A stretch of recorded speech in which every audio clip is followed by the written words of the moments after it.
Since the Detroit Lions are expecting the return of some of their key players, they had to make some corresponding moves on the 53-man roster, and they did that today. From Mike Garafolo says the Lions are waiving defensive back Chase Lucas, who has been a solid special teamer for them in 12 games. They have a few guys coming back from injured reserve, CJ Gardner-Johnson being one.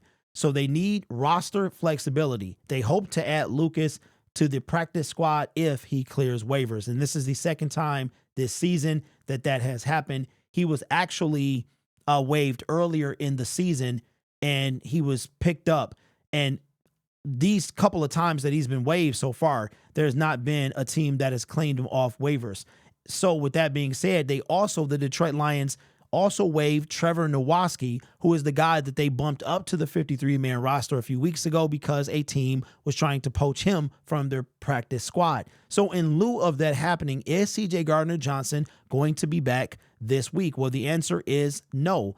Already the report has come out for Saturday's game, and CJ Gardner-Johnson is out. James Houston is out. Brock Wright is out. So that means we're going to have two tight ends, I believe.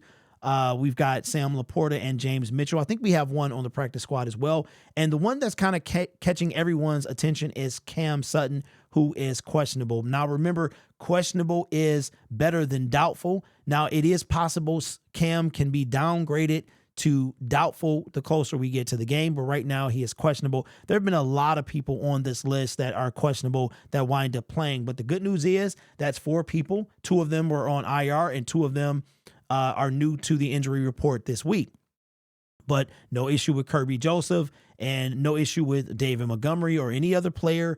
Frank Ragnow, Taylor Decker, those guys are not on this injury report heading in to 48 hours before game time, right? So we are in good standings. Now, the Detroit Lions did make a roster move that I mentioned earlier, and that was not only waiving the Trevor Nowaski, but also waiving the other dude as well, Chase Lucas. But why did they do that?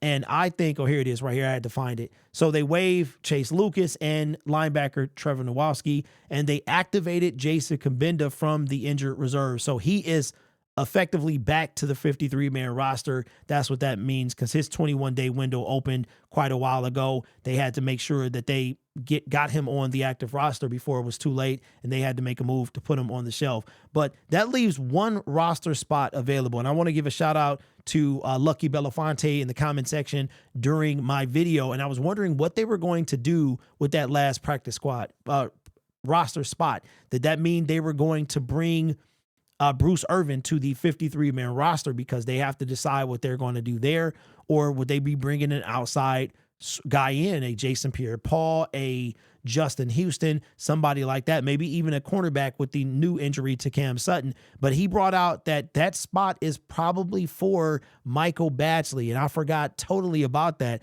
Michael Badgley is on the practice squad, and he has been elevated 2 games so far, I believe. So if that means that he has 1 elevation left, and then they have to do the same thing they did with Bruce Irvin. And I assure you, if Michael Badgley goes to the waiver wire, I think somebody will pick him up. I mean, they did. The Cleveland Browns picked up Riley Patterson. He was claimed off waivers. Maybe one of these other guys out here would pick him up. There's a chance that Michael Badgley could clear waivers, but the Detroit Lions may not want to risk that. So it could be for Michael Badgley. It could be for somebody else, but that makes more sense to me that it would be for Michael Badgley to elevate him for the active roster. I could not imagine the Lions taking a chance on the only kicker they have on the roster, and he is the only kicker that's on the roster. So let me know your thoughts in the comments below. You know, it seems like so long ago that we were talking about the dude from the XFL, Parker Romo, John Parker Romo, who didn't even make the team. So long. I don't even know if he's in the NFL right now, but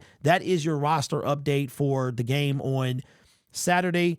Chase Lucas, Trevor Nowaski waived. Jason Kabinda has now filled a roster spot, and Michael Badgley will most likely fill that roster spot that was made by Trevor, because we need a kicker on our active roster. So let me know what you think in the comments below. Did you think CJ Gardner-Johnson was playing? I had said on Twitter a little while ago, the Lions have a pattern, and that pattern seems to be that if they have enough time, they give people at least 2 games. I mean, you have to activate them by the 3rd game, but they have not rushed anyone back from injured reserve last year. And I'm trying to figure out and go back to when DJ Chark was, remember in the middle of last season, he was put on, he's balling, by the way, over in Carolina last game. But when we put him on IR, I can't remember how fast he came back for the Detroit Lions. I know he only played in like 11 games, so I don't think he was rushed back either. So I don't see the Lions just starting to rush people back. And for CJ Gardner-Johnson to play last week, he would have gone from IR to a game in 4 days. So he's going to miss this game. So that's going to be at least 11 days